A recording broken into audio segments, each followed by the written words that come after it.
오늘 성서일과 본문이 사도행전입니다.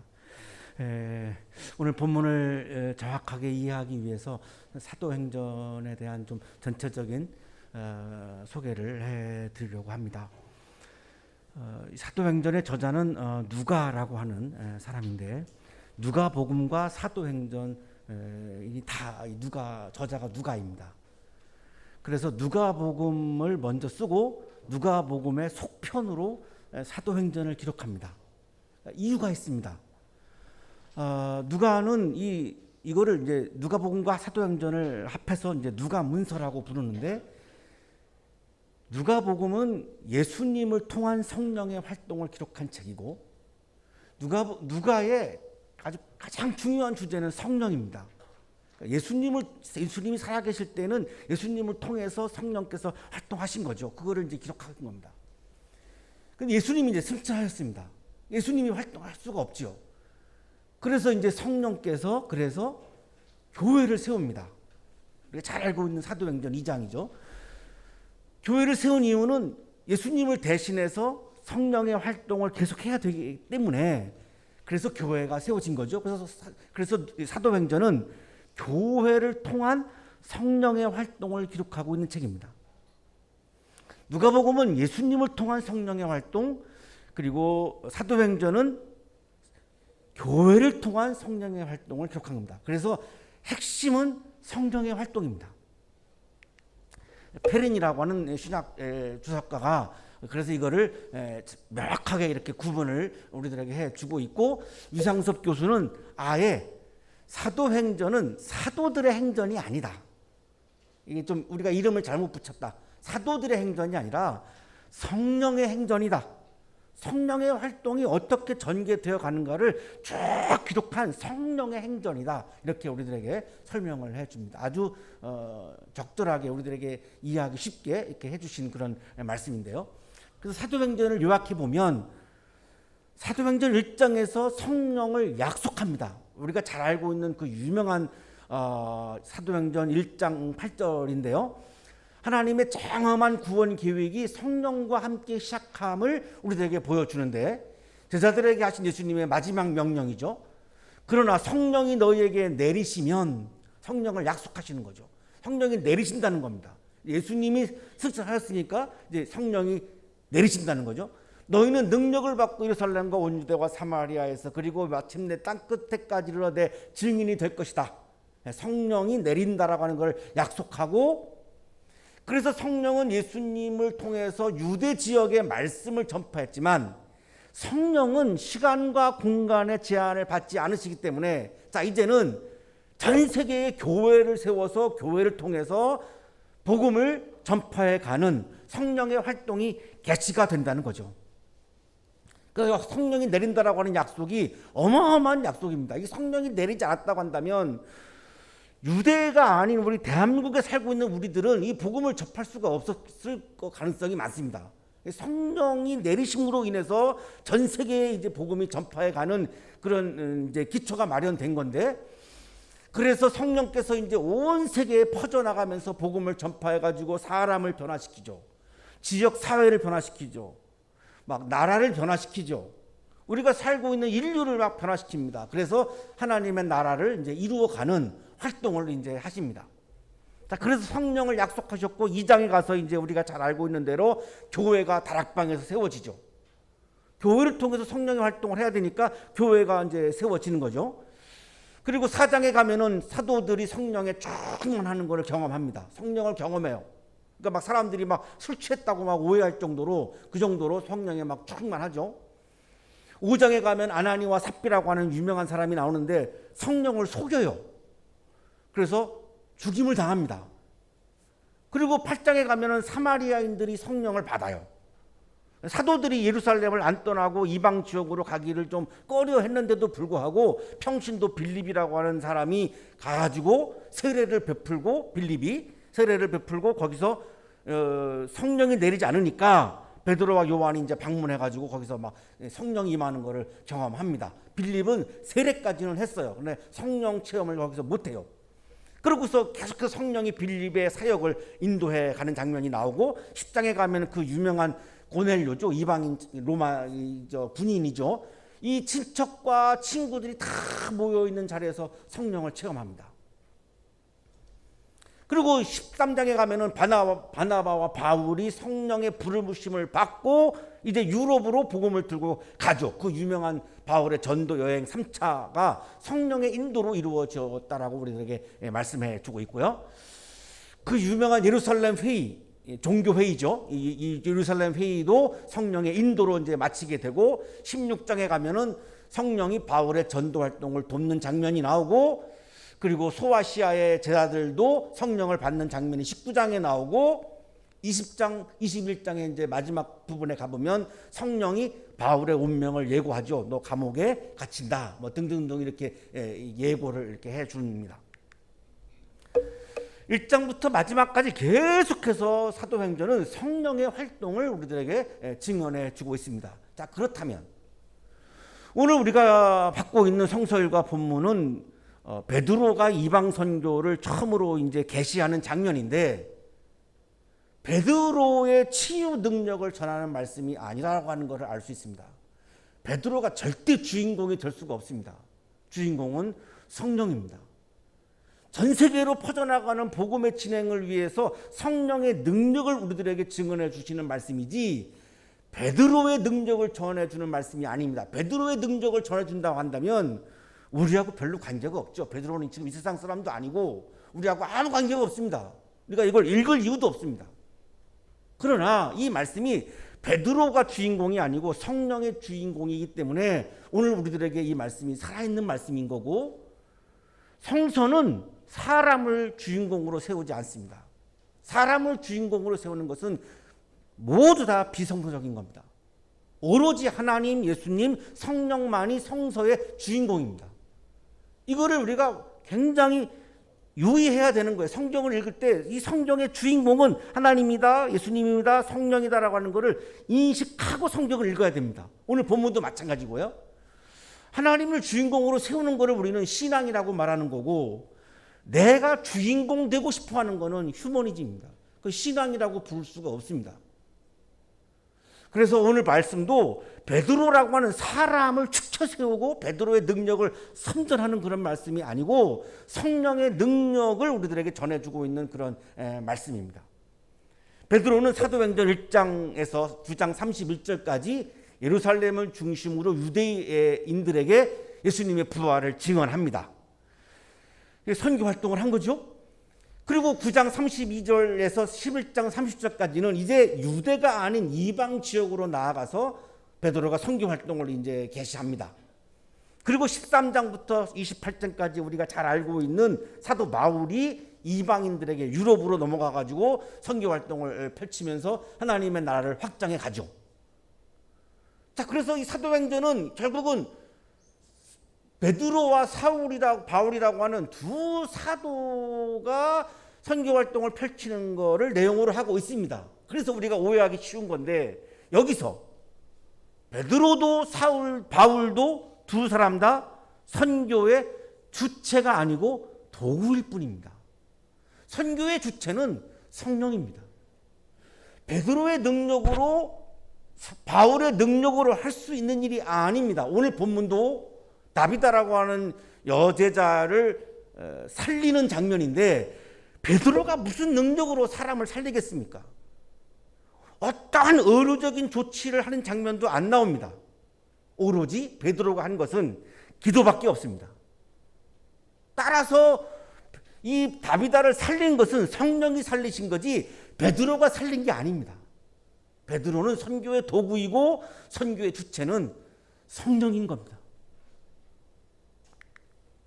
오늘의 성서일과 본문은 선교의 주체인 성령의 능력에 대해서 말씀하고 있는 그런 본문입니다. 따라서 오늘 본문을 읽으시면서 여기에 이 주인공은, 주체는 성령이다라고 하는 것을 딱 전제하고 읽어야 오늘 본문을 우리가 정확하게 읽을 수 있습니다. 욥바 지도에서 보시면은 예루살렘에서 이제 바닷가 쪽으로 이렇게 서쪽으로 이제 가면 루따가 있습니다. 루따 한 50km? 루따에서 한 18km 가면은 이제 욥바가 나옵니다. 아름다운 그 지중해 연안이죠. 이 욥바라고 하는 지역에 다비다라고 하는 여제자가 있었습니다. 성경에 여제자라고 하는 말은 딱 한 번 나옵니다. 얼마만큼 이분이 선교 활동을 열심히 했는가를 우리가 짐작할 수 있습니다. 오죽하면 여제자라고 했을까. 그리스 말로는 노르가입니다. 근데 이 다비다라고 하는 이 여제자는 구제 사업을 굉장히 많이 했습니다. 바느질을 막 해가지고 옷이 없는 사람들한테, 특히 과부들이 가장 그 당시 사회적으로 어려운 사람들입니다. 그들에게 겉옷, 속옷을 막 만들어서 입혀주고 나누어주고 굉장히 그런 사랑의 실천을 통한 선교죠. 아낌없이 주는 나무, 그런 거죠. 아낌없이 주는 나무. 선교는 절약이라고 하는 개념이 없습니다. 선교의 절약이 어디 있습니까? 선교는 낭비하는 겁니다. 사랑의 낭비입니다. 거룩한 낭비가 선교입니다. 절약하면서 선교할 수 없습니다. 교회는 사업체가 아닙니다. 이윤을 남기는 데도 아니고 은행도 아니고 돈을 모으는 데도 아니고 선교는 사랑의 낭비, 거룩한 낭비를 하는 곳입니다.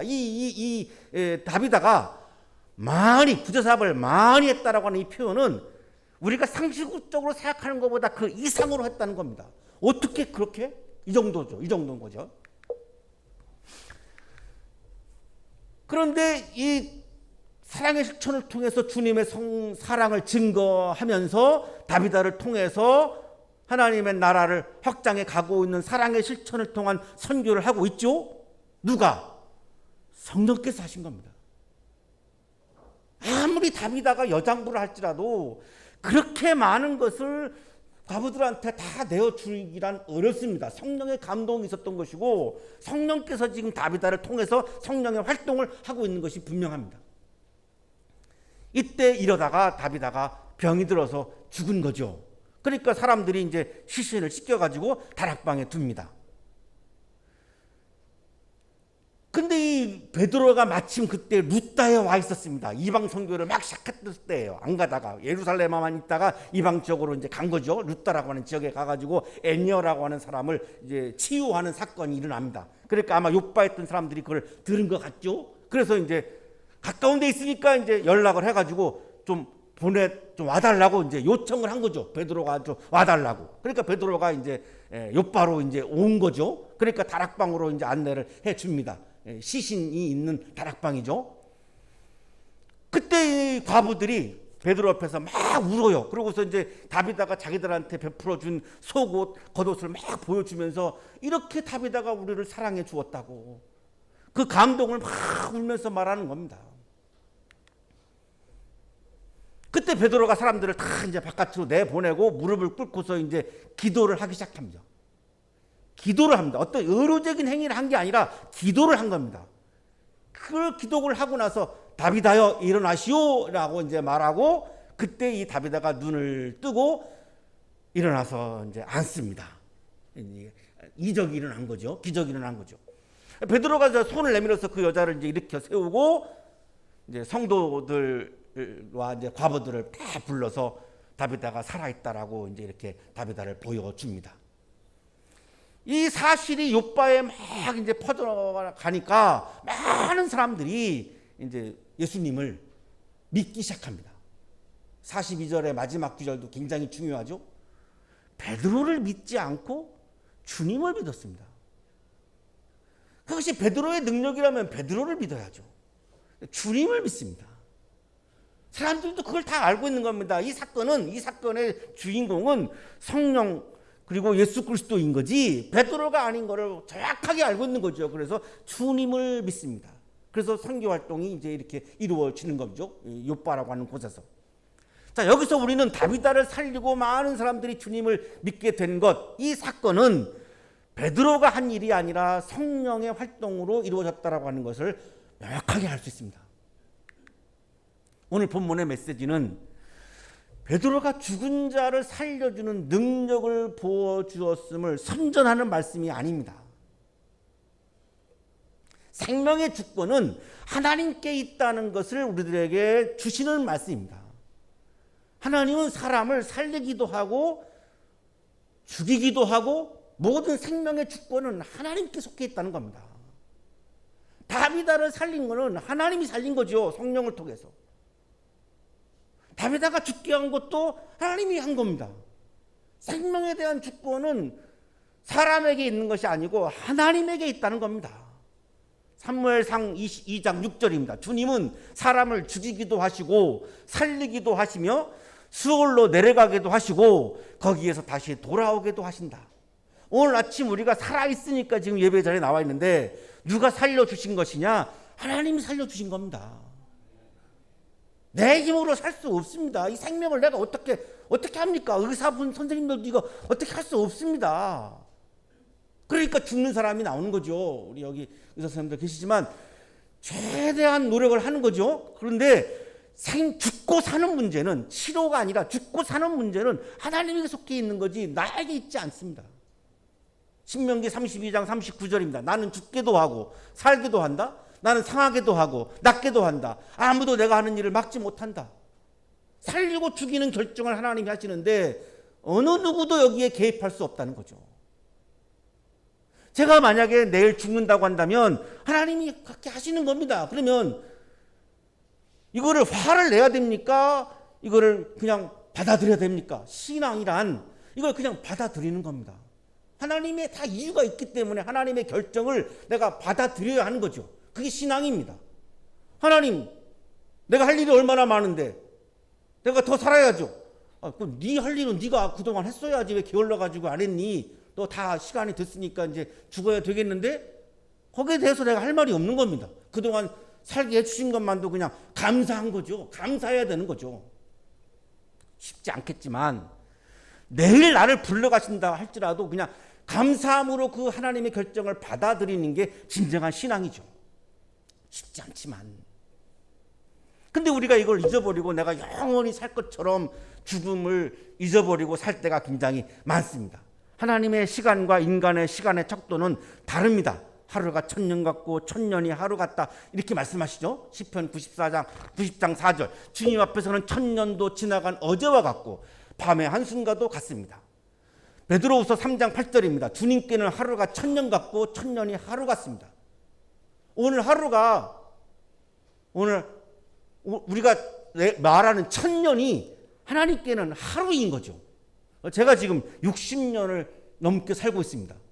그럼 하나님의 시간으로 환산해 보면 지금 6만 년을 넘게 살고 있는 겁니다. 6만 년.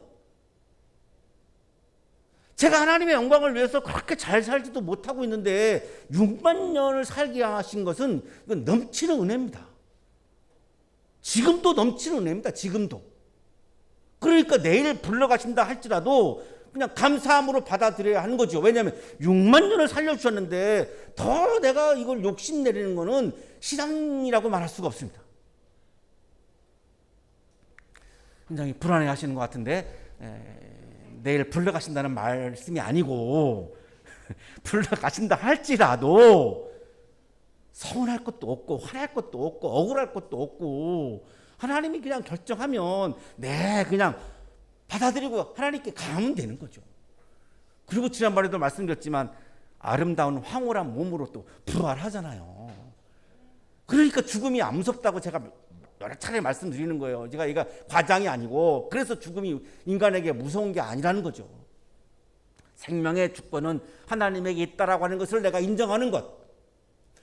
어느 순간 하나님이 생명에 대한 나에 대해서 결정을 하시는 그 결정상 이거를 받아들이는 거 순종하는 것이 진정한 신앙임을 오늘 말씀은 우리들에게 보여주고 있습니다. 그래서 성령을 통해서 다비다를 살리기도 하고 죽이기도 하신다. 이게 핵심인 거죠. 오늘 본문에서 우리가 조심해야 할 것이 하나 있습니다. 성령이 충만하다고 하는 사람들 중에 자기가 베드로처럼 이적을 행하는 능력을 받았다고 하면서 자신을 막 숭배하게 하고 이적 신앙 장사를 하는 분들이 있습니다. 제가 들은 이야기인데 제가 소개하면 다 아실 만한 목사님이어서 힌트는 전혀 들기 어렵습니다. 또 유명한 분인데 지금 고인이 되셨습니다. 영락교회 한 장로님이 이제 이렇게 아마 편찮으셔가지고 이제 의사 선생님이 오래 살 수 없다 이렇게 하셨나 봐요. 그러니까 근데 그 박도준 목사님이 담임 목사이셨는데 그 치유기도 해달라고 이렇게 부탁을 하니까 박도준 목사님이 나 못한다고, 나에게 그런 능력이 없고 내가 이거 이렇게 사기치고 싶지 않다고, 내가 교회에서 기도하겠지만 장로님을 내가 살릴 수 있다 이렇게 얘기하면서 내가 기도하는 것은 바람직하지 않습니다 해가지고 이렇게 사양을 하니까 그 유명한 목사님한테 이제 부탁해가지고 이제 기도를 요청을 했다고 합니다. 그래서 2천만 원을 받고 이제 그 목사님이 오셔가지고 이제 기도를 해 주셨는데 결국은 돌아가셨다고 합니다. 그래서 2천만 원을 돌려줬는지 안 돌려줬는지 그건 제가 잘 모르겠는데, 이를테면 이런 사건들이 많은 거죠. 우리가 잘 알지 못해서 그렇지 많은 거죠. 그러니까 이런 사람들을 우리가 조심해야 합니다. 성경에 나오는 이적 행위를 우리가 잘못 오해해서 베드로처럼 이렇게 능력을 받은 사람이 이렇게 막 치유하고 막 사람을 막 살리고 이렇게 한다, 그래가 막 돈 받고 막 기도해주고 이러는 분들이 있기 때문에 우리가 굉장히 신앙생활하면서 조심해야 되는 부분인데, 오늘의 성경 말씀은 이적 이야기를 하시고 있지만 성경에는 이적 자체를 중시하는 표층적 신앙을 여러 곳에서 비판합니다. 이 표층적 신앙이라고 하는 것은 욕망을 추구하는 신앙을 말하는 건데, 오강남 교수님이 이야기한 이 용어인데, 이적 자체를 중시하는 것은 욕망을 중시하는 표층적 신앙이라고 얘기합니다. 마가복음 8장 11절 13절에 보면 예수님께서 이적 자체를 중시하는 이 표층적 신앙에 대해서 비판하십니다. 바리새파 사람들이 예수님을 시험하려고 기적을 보여봐라, 기적을 보여봐, 네가 하나님의 아들이라며 기적을 보여봐, 막 이렇게 한 거죠. 예수님이 아주 화가 나셨어요. 왜? 기적 자체를 중시 여기는 것은 신앙이 아니기 때문에, 신앙은 예수님을 바라보고 예수님을 믿는 게 신앙이지 기적을 바라보는 게 신앙이 아니기 때문에 예수님 대단히 화가 나셔가지고 이렇게 말씀하죠. 어찌하여 이 세대가 표징을 요구하는가? 왜? 기적을 요구하는가? 나를 요구하지 않고 왜 기적을 요구하는가? 내가 진정으로 너에게 말한다. 이 세대는 아무 표징도 받지 못할 것이다. 기적을 경험하지 못할 것이다. 기적만 바라보고 나를 바라보지 않는다면 너희는 기적을 경험하지 못할 것이다.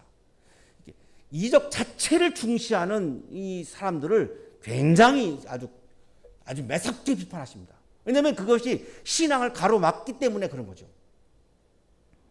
쉽게 예를 들면 우리가 잘 알고 있는 그 예화죠. 손가락으로 이제 달을 가르치면 달을 보라는 거지 손가락을 보라는 게 아닌데, 그분이 손가락이 너무 예뻐서 그냥 손가락에 취하고 있으면 결국은 달을 보지를 못하죠.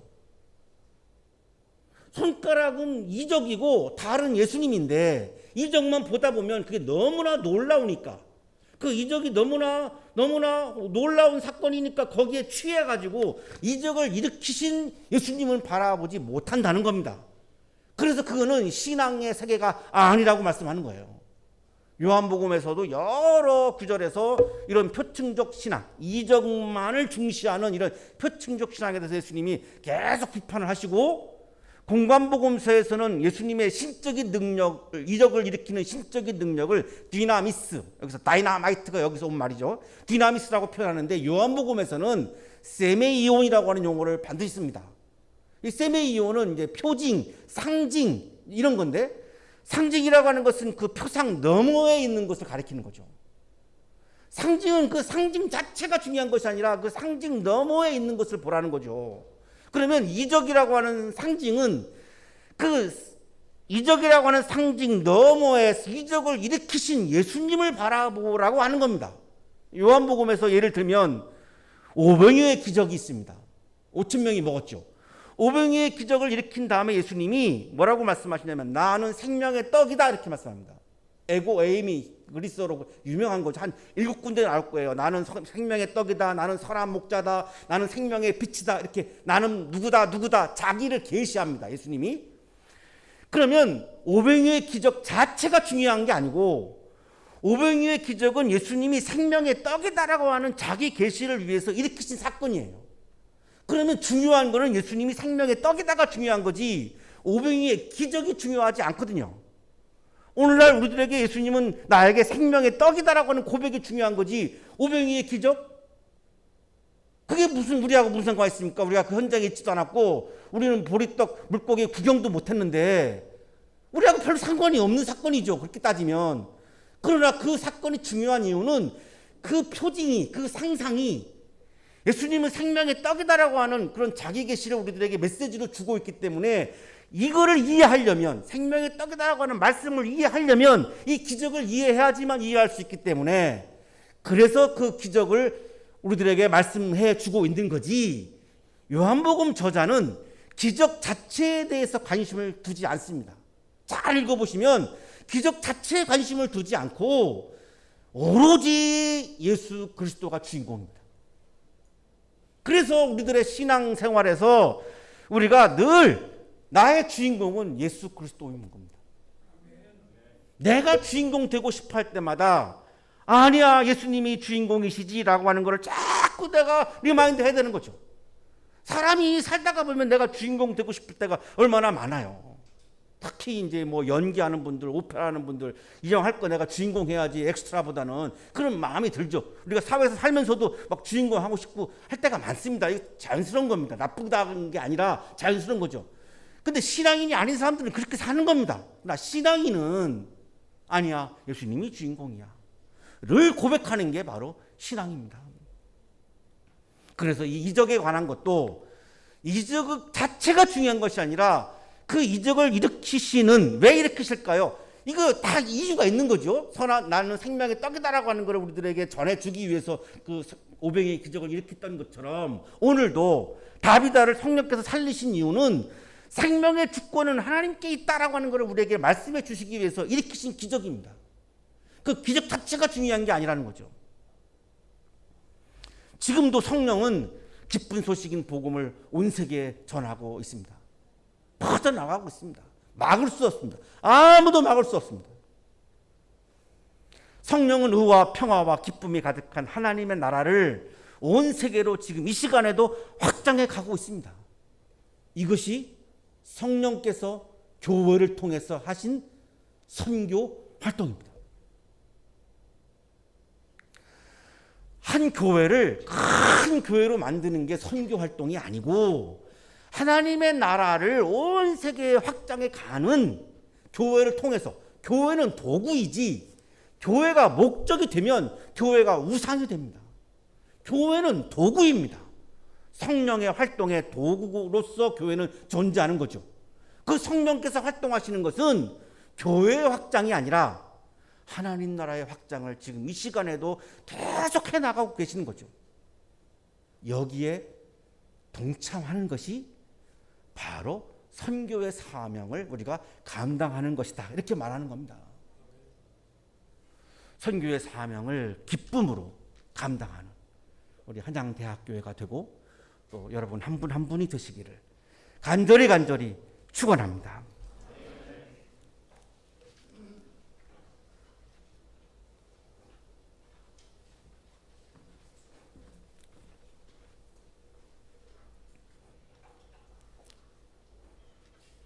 생명의 영이신 성령이시여, 성령께서 하나님의 나라를 확장해 가기 위해, 하나님의 나라를 이 땅에 세우기 위해 우리 한양대학교를 세워주셔서 감사합니다. 우리 교회를 통하여 성령께서 활동하시니 우리에게 너무나 영광스럽고 감사합니다. 우리 한 사람 한 사람을 성령의 선교의 도구로 불러주시고 세워주시니 감사합니다. 베드로처럼, 바울처럼 부족하고 연약한 우리를 성령의 선교 활동의 도구로 불러주시고 세워주시니 우리에게 너무나 기쁨이고 또한 영광임을 고백합니다. 때로는 나 자신을 바라보다가 주님을 바라보지 못할 때가 있고, 나 자신만을 바라보다가 성령을 바라보지 못할 때가 있음을 고백합니다. 한 주간을 살아가면서 끊임없이 주님을 바라보고 성령을 바라보며 하나님의 나라를 세워가는 성령의 활동의 도구로 쓰임받는 복된 한 주간이 되도록 은혜 내려 주옵소서. 예수 그리스도 이름으로 기도하옵나이다.